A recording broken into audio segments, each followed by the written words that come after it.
California's Gold is produced in association with KCET Los Angeles and is seen statewide on California Public Television.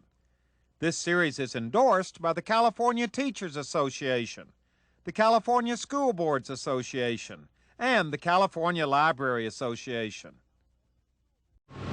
Well, hello everybody, I'm Huell. Actually, I should say good morning everybody, because it's just a little after 7 o'clock on this beautiful morning here on our state's central coast. That's Santa Barbara back behind us there.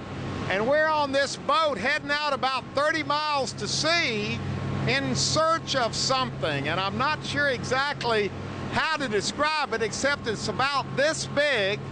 It has spines on it, kind of like a porcupine spines. And a lot of people love this thing. On the other hand, just the mere mention of this, and a lot of people get sick. So some people like it, some people don't like it, but no matter where you stand on that, everybody agrees that what we're going in search of is very much a part of California's lore and history. If you want to join us on this adventure, as always, you're invited to come along with us as we head out to sea in search of California's gold.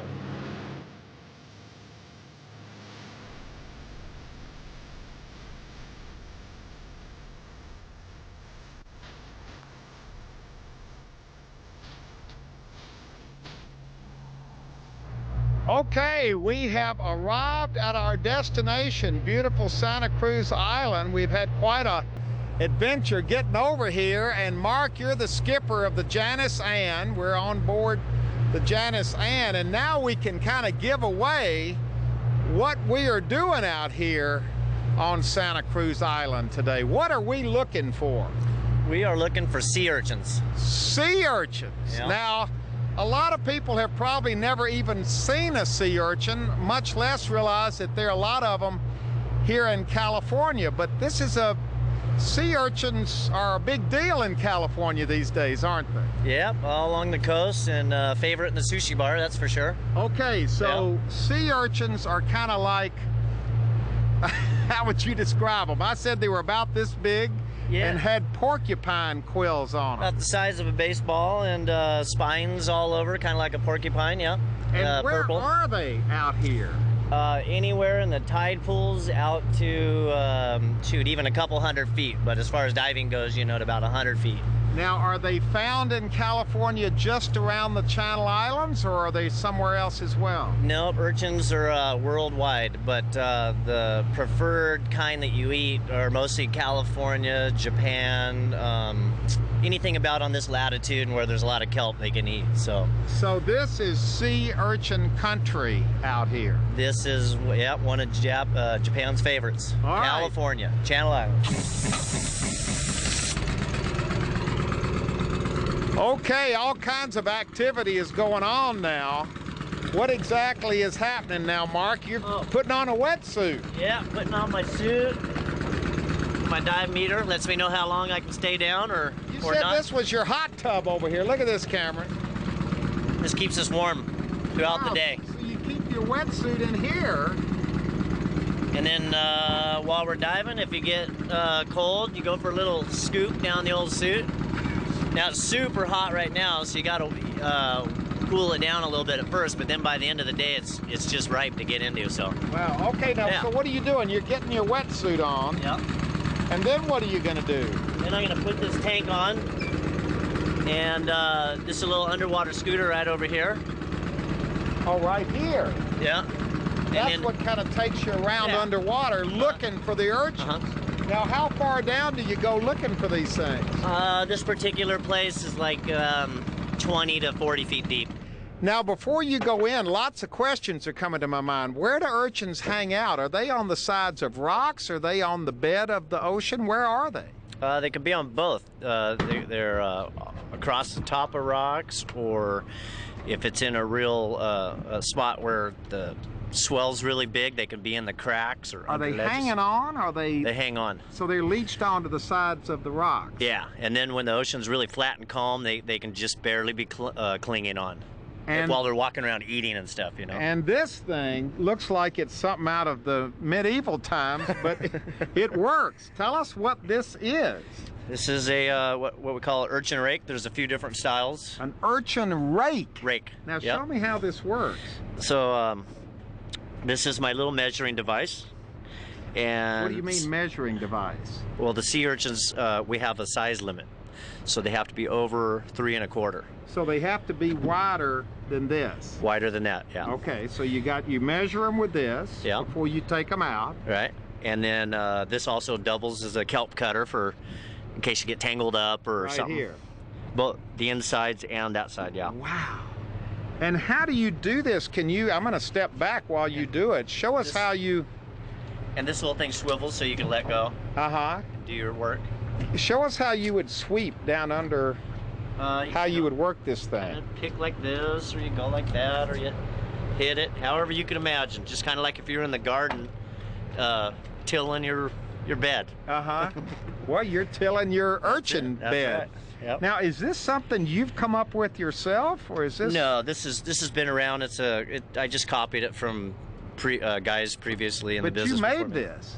Yeah, and then everybody modifies it to their own length or curve or whatever. And wow. And it's called a urchin rake. Urchin rake. And I can tell that you're getting anxious to get down there with your friends, the urchins. That's right. Getting really hot right here.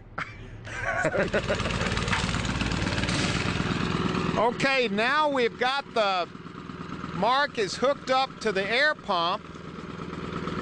He's putting some warm water down his wetsuit. You're ready to go in, right, Mark? Oh, yeah. All right, so you've already been down there and located the beds. So we know there are urchins down there, right? Yep. Now you're gonna go down, you got your trusty rake. My trusty rake, yep. You got your air flowing good. I got all the air I need. That's all the air you need. Got my whip, fill up my bag. All right, let's go. Good. He's I'm off. ready to roll. And Kenny, what are you gonna do now when he goes over? I'm gonna toss in this bag and hopefully he's gonna fill it up. So this is the bag that he's gonna put the urchins in? Correct. Okay, that goes in with him. Wow. And what was that metal thing you just threw in? That's his basket. He fills the basket and then he dumps the basket into the bag. Oh, okay. And then the bag, what do you lift it up on board? With the We're going to see all of this. Oh, yeah. But he's gone right now. He's getting ready to blow some bubbles. He's going in search of the sea urchins. Searching for urchins. Searching for urchins. And we know he's got to find some because he's already been down there to check them out. They're right underneath the surface. While Mark is harvesting the urchins, is that the right word, Tom? Harvesting? Well, harvesting, we call it picking. Picking, and he would know because Tom Kendrick has been picking urchins, sea urchins, for how many years, Tom? I started in '78. I dove for 22 years. All right, he's even written a book on it, and this is such an interesting industry that I knew absolutely nothing about. When did sea urchins become an industry in California? Well, there was a few feeble attempts in the late 60s that really got started right around 1972. So this is recent. What was happening to these urchins all these years before that? There was just no market in the United States for these urchins. So the urchins have always been there, but the fishermen could see no economic value in picking them. That's correct. A fellow named Susumu Kato, who is considered the father of the sea urchin industry, got the ball rolling. And how did he get the ball rolling? Well, he was a national marine fisheries biologist, and he saw these fellas that were going down under an urchin eradication program, actually taking hammers down and killing sea urchins. Because there was no use for them. Well, the world's top biologists had considered them pests, and that they were destroying the kelp beds. So how did the idea finally come about that, hey, they're not pests, there's something people actually want to eat? Well, this fellow, Susumu Kato, saw this happening, and he was a sushi, a fan of the sushi, and said he wondered about the possibility of exporting fresh roe to Japan. Fresh roe. That's right, fresh sea urchin roe, the gonads found inside the urchin. So that's what it's called, roe. That's correct. Okay, so this industry suddenly blossomed in the 70s. It started really taking off around 75 is when it started going. All up and down the coast of California? Primarily Santa Barbara in Channel Islands Harbor and small fleet in San Diego. So this has been kind of a Central Coast thing all these years. Yeah, Santa Barbara is up until the mid-'80s was really the hub. Now, when you started picking the urchins back in 1978, you said you were kind of... Well, you know, the abalone guys were king back then, and the urchin, the fledgling urchin fleet, we were kind of considered the secondary citizens in the harbor. Low man on the totem pole. You Is got that it. because urchins had just never been taken seriously before? Well, that's part of it, and the money did not compare to what the guys were making doing abalone in those days. Yeah, because I'd heard a lot of the old abalone fishermen switched over to, you know, to urchins when the urchins caught on. That was mostly by necessity. Of course, the abalone industry was closed, and a lot of the guys that used to tease us and make fun of us, all of a sudden were down there picking sea urchins. Yeah, is it difficult? Is it considered difficult to do this? It's very difficult. It's hazardous. It's physically demanding. Now, when you say hazardous, what do you mean? Well, there's all kinds of things that can happen. You can't dive urchins for 5 years without sustaining some kind of injury.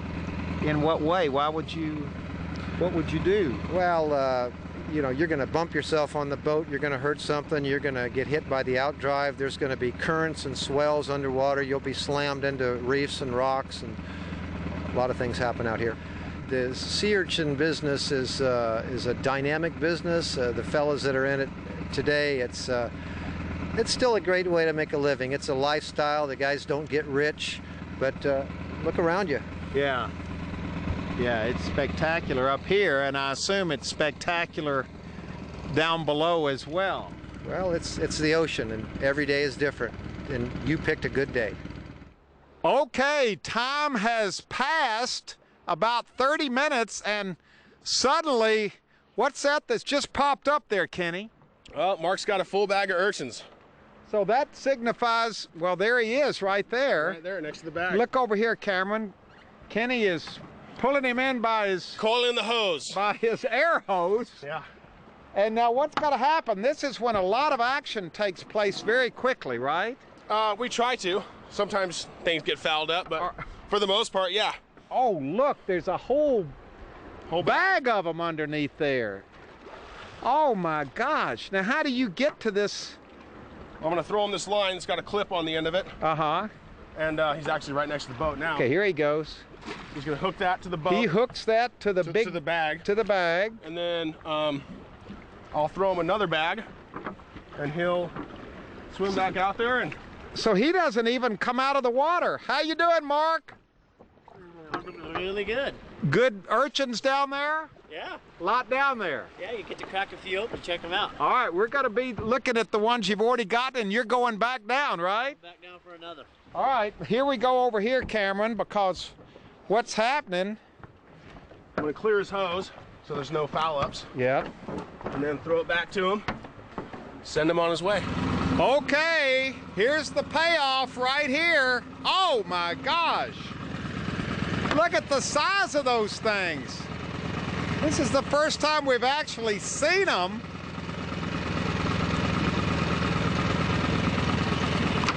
Wow. So you're bringing the basket on up. Whoa, can I hold that? Look at this thing, our first sea urchin. And it's really weird because it's still moving on my hand right now. Now back to the business at hand. Come on and bring them in. Hey, you're gonna want to watch yourself here. Stand up here. Okay. Wow, that is a big basket of How many urchins are in this basket?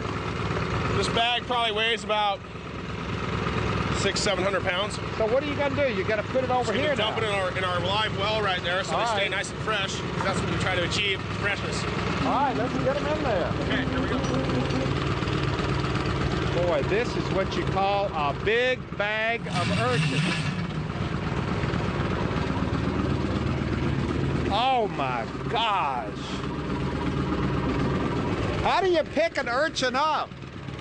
With a rake. Oh, by your hand? Yeah. You just grab the... Boy, this is the weirdest feeling. Yeah, they are pretty awesome. You know, they're bigger than I thought they were going to be. Oh, yeah? Are these considered big urchins? These are pretty good size. We like to call these muffins. Muffins? Yeah. So you got a whole basket full of muffins. Oh, here. yeah. This is the most fascinating. It's a pretty weird creature. You call it an animal? Or? Well, it's actually a crustacean, but it's a, Crustacean? I could consider it a creature. A creature? Well, I don't know. It kind of looks like a creature. I mean, this looks prehistoric. I know.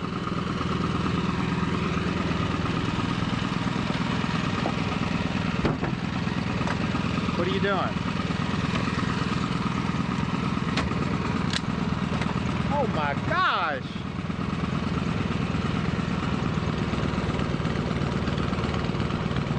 That's the mouth. This is the mouth.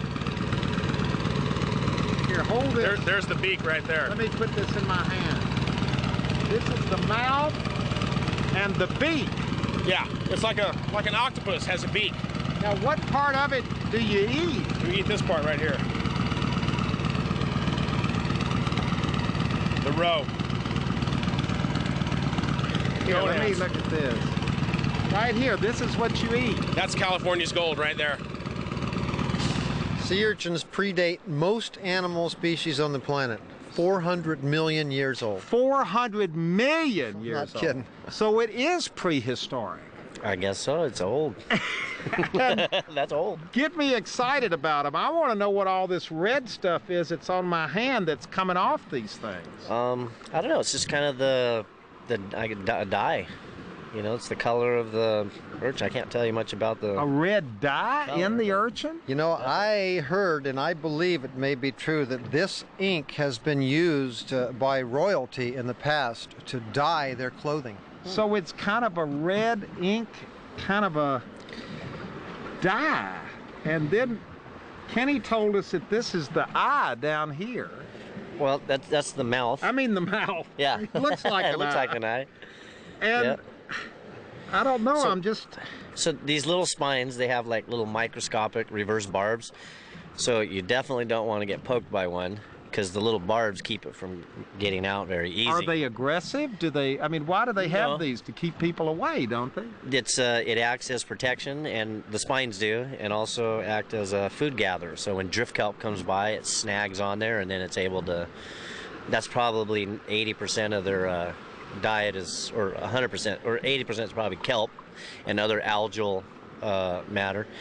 But then it's all drift and chewed up and stuff. So Boy, you know, when you hold it like this, it does begin to stick you, doesn't it? yeah, I mean, those are the little mini suction tentacles that help it move and suck onto the rock. And wonder who first in history figured out that you could crack these things open and actually eat this thing. Gosh, I'd have to say probably the Japanese, maybe the Italians or Portuguese. Those other big consumers. Because I'm not sure that under normal circumstances, if I were a fisherman and I found something like this, the first thought that entered my mind would be, let's crack it open and eat it. It's the Japanese that would say, let's crack it open and see if we can eat it. And it would be the Americans that would say, let's see if we can make some money off it. Well, let's open them up. Let's crack them open and see how this works, because this is an amazing... Kenny's already done it for us once. Okay. But you basically just... What is that instrument you're using there? Well, this is urchin crackers. crack them open. This is what they use in the processing plants. And this is the only purpose that this machine has, is to crack open urchins. As far as I know. Let's crack open another one. This is interesting. Just aim right for the middle. Yep. And open it up. And now what are you dumping? Okay, so this is all the... Those are the guts. Well, these are the eggs. And all that's the kelp that it's eating and its digestive tract.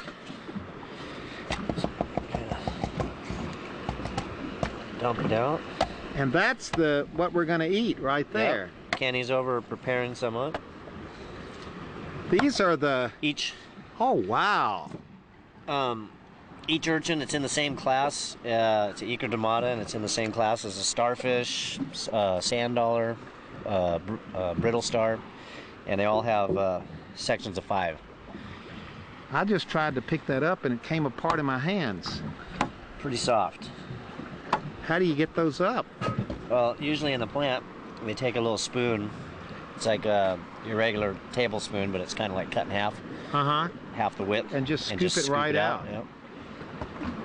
Well, looking at all this is getting me hungry. All right. So, let's see what Kenny has prepared for us. So here he comes. Oh, boy.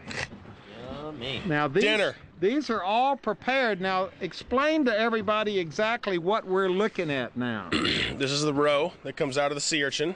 The roe, R-O-E? R-O-E, which is another word for... Gonads. For gonads. So we're eating... Eggs. Or eggs. Or eggs. Yeah. So we're going to eat urchin eggs. Urchin gonads. And you're going to be first. I'm going to be first. So how's the proper way to... Oh, just give you a just, little... You just... Yeah. And if you wanted, well, you can go for straight flavor. If you like soy sauce, I got a little for it. So you just literally just put this in your mouth and eat it. Uh-huh. Do you chew it? Do you swallow it? Do you... You know, you've... Whatever you... Well, it's kind of soft to chew, but, you know, you put in there and... Have at it. Well, It you kind of roughly figure out, has you'll the figure it out. consistency of Jell-O. Jell-O. Yeah.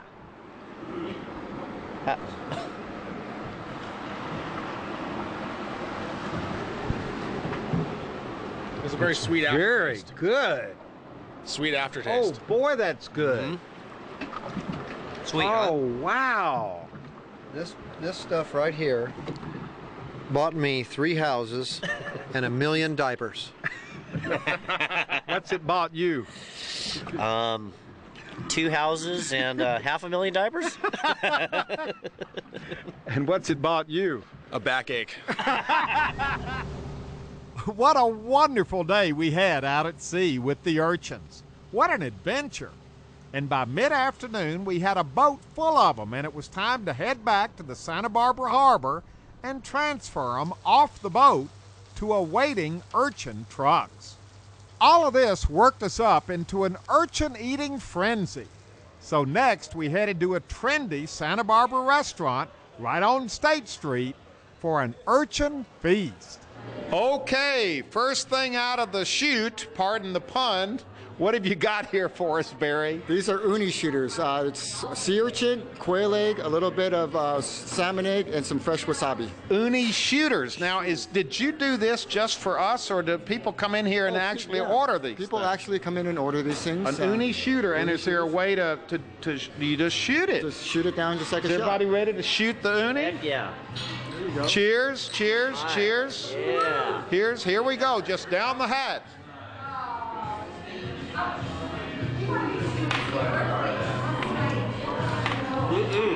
Now that How is is that? a shooter. That is awesome. That's the best shooter I've ever had. Wow. Hands down. Much better than what we had on the boat today. Oh, yeah, a lot different. Yeah. Well, but he said that the best way to eat it was right out of the shell. Well, you know, I mean, that's one way of doing it, and then prepare. Yeah, I like this one. Okay. All right, you get a thumbs up for the first course, the uni shooter, and that's just the beginning. Second course, and you've outdone yourself, Barry. What is it we're looking at right now? This is Maryland blue crab with fried asparagus, avocado and uni on top. Uni on top. Yes. And the table has already eaten all their uni before I've even had a chance. I'm just going to pick one up and pop it in. Oh boy. A little bit different, huh? Yeah. Everybody gives a thumbs up to the uni. Is this an uni roll? An uni? Oh yeah, yeah, absolutely. Can I have another one? I guess so. They've already each had a plate each. Now is the piece de resistance. What have you got here for us, Barry? Because this is, I've never heard of this before. Oh, this is sea urchin bisque. It's uni bisque. Uni bisque, Uh-huh. which is made how? We take a little bit of lobster stock, we take a little bit of cream, and then we strain the uni in it. How much uni is in here? There's a lot of uni in there. How much uni is in there? I have no idea. You'd have to ask Barry. Does it taste like uni? Oh, yeah. Does it taste like uni? Oh, yeah. Does it taste like uni? It is delicious. So everybody is liking the uni bisque. This, oh my gosh, It's a winner. it is a winner. Who would have? California's gold. It has been California's gold all day. Thank you all very much. Thank you, Captain. You're very welcome. Thank you, sir. Thank you, sir. Your mom is here. Thank you for being with us. Thank you for this wonderful meal. Oh, you're welcome. We have learned so much about urchin, which is big in Japan, but getting bigger right here in the United States, right? That's right. Especially California. Especially California. This is the heart of it, right here on the Central Coast. This wonderful sea urchin called uni, which is very much a part of California's gold.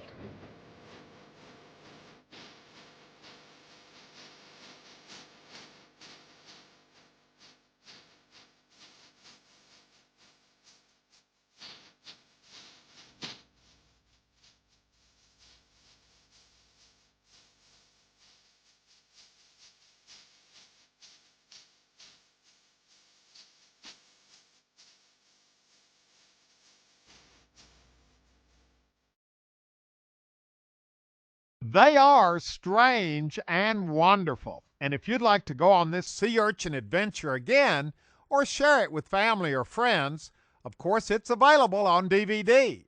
All you have to do is call 1-800-266-5727 and we'll be glad to send it to you right away.